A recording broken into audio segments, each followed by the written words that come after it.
there. You just rehired a former employee. Do you need to complete a new I-9, or can you skip completing a new I-9 and do a re-verification?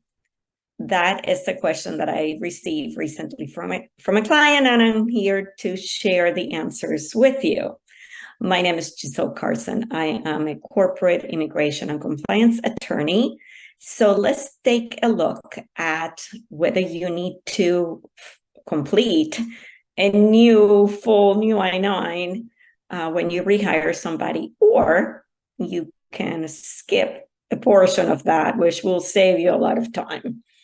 So the first thing that you need to look at, well, first, let's say that you always have a choice to complete the new I-9. So if you want to skip the whole analysis that I'm going to go into right now, you can just do a new I-9, treat the rehire as a new hire, and done.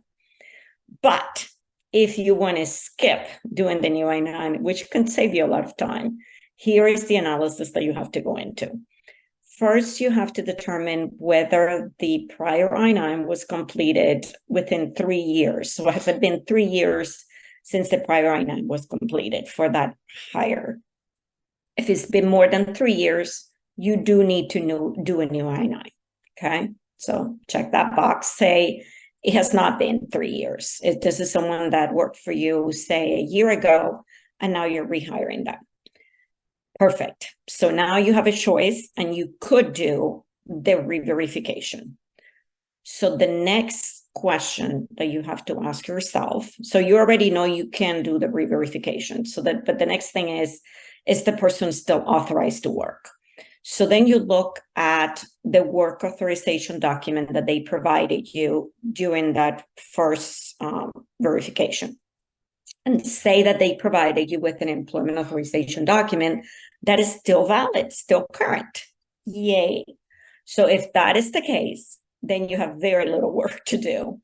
You will just go to either Section 3 or the Supplement B, depending, and I'll answer that as a bonus to you. But basically, you just have to do very little. You either go to Section 3 or the new Supplement B. You write the name of the new hire. You write the new hire, not the new hire, the rehire, the rehire date, sign, date, done. Say the employment verification document has expired. If it has expired, then you have a little bit more work to do. So in that Section 3 or the new Supplement B, you will also have to do a re-verification of that employment authorization document, or whatever document it is. So you would include in that section the document that you're re-verifying, and that is, the validity, sign, date, and then you're done. It's frankly, if you could do that process, the re-verification process is a lot easier.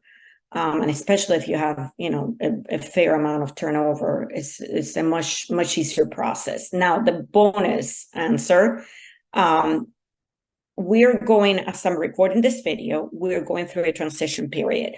The Form I-9 is transitioning from a 2-page Form I-9 that had a recertification section to a 1-page Form I-9 that does not have a re-verification section as part of the I-9. It's a supplement B.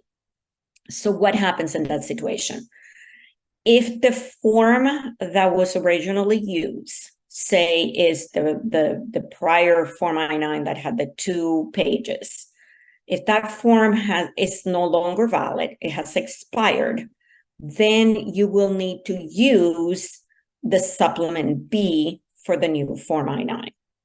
If that prior form is still valid, which is only going to be valid for a few more months, you could use the Section 3. But either way, the re-verification is a lot easier. So hope this is helpful. And I also have something else for you.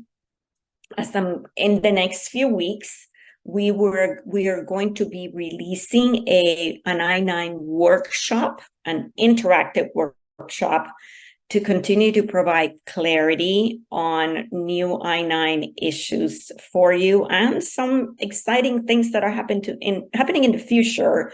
So if you are interested in finding out more about that, please DM me to just say interested in I-9 workshop, and I will send you more information. I look forward to seeing you there, and thank you for staying tuned. Take care. Bye-bye.